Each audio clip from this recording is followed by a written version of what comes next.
This is the first mini lecture for the writing process, the first chapter found in Models for Writers.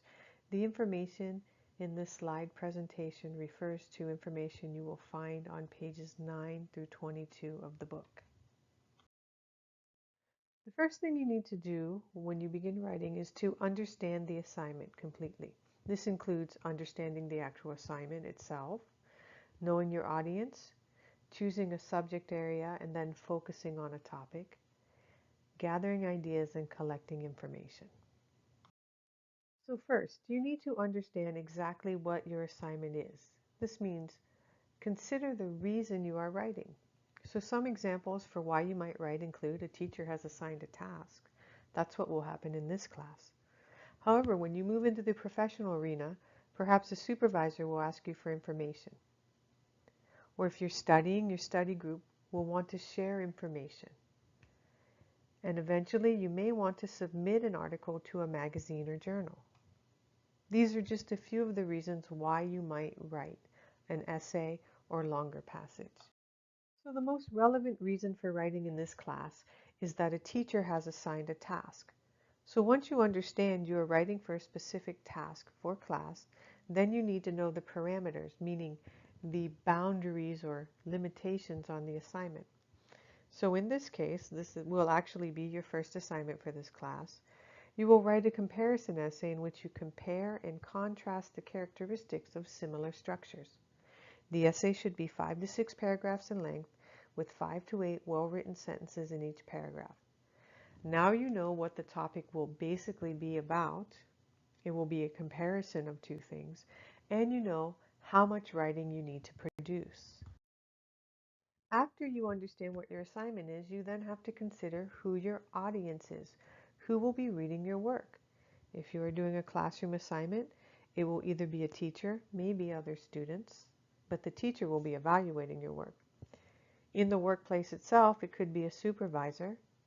In a study group, it would be your peer group, your classmates. And if you are writing for a magazine or journal, then it would be the public that reads that particular magazine or journal.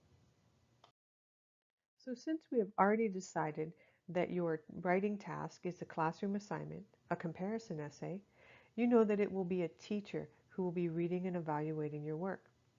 You want to ask yourself some questions about this audience. What are your teacher's expectations of you?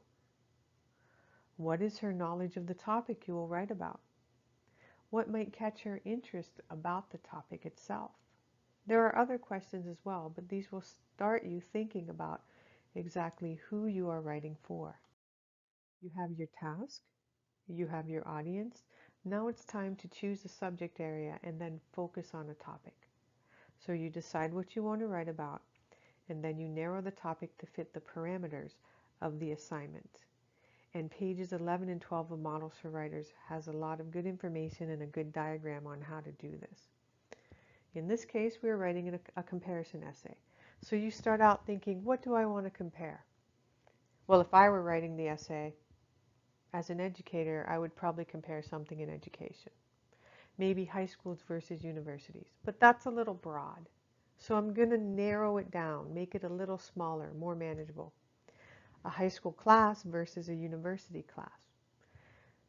That still seems kind of broad to cover in 5 paragraphs in the detail I want to cover in. So I narrow down some more. Teaching a high school class versus teaching a university class. Well, now it's more specific. I'm not talking about the class in general. I'm talking about one person's role in the class. But I can make it smaller. Teaching a high school English class versus teaching a university English class. That is very possible to cover in an essay of this size, 5 to 6 paragraphs. But I want to go one step further. Teaching essay writing in a high school class versus teaching essay writing in a university class. This is something I feel I can comfortably cover in 5 to 6 paragraphs with sufficient detail. This is how you narrow down your topic. Once you've narrowed down the topic to the point where you feel comfortable with it, it is time to get ideas and collect information.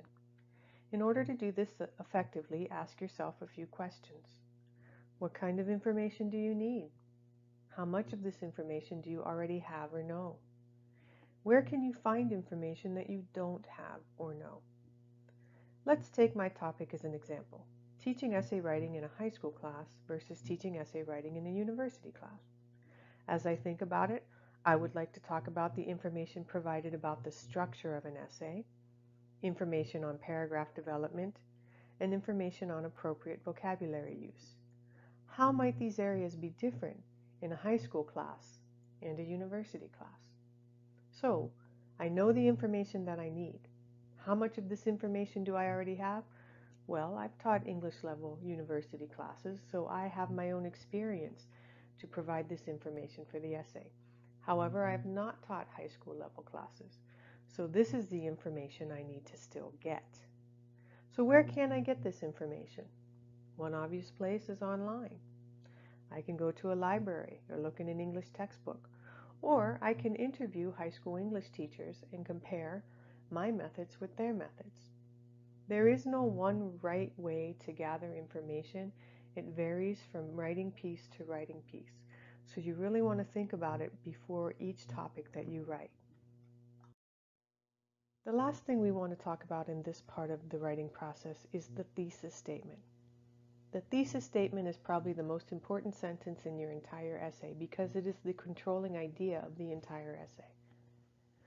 Topic sentences should support the thesis, and details should be relevant to the thesis. So whenever you're writing, you develop the thesis first, and the rest of your ideas should then connect directly to that thesis. The textbook has a good way to develop an effective thesis statement on page 16. It suggests that you start your sentence with the phrase, "What I want to say is that."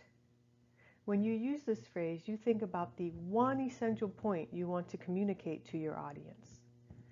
That essential point is then added to the end of this phrase.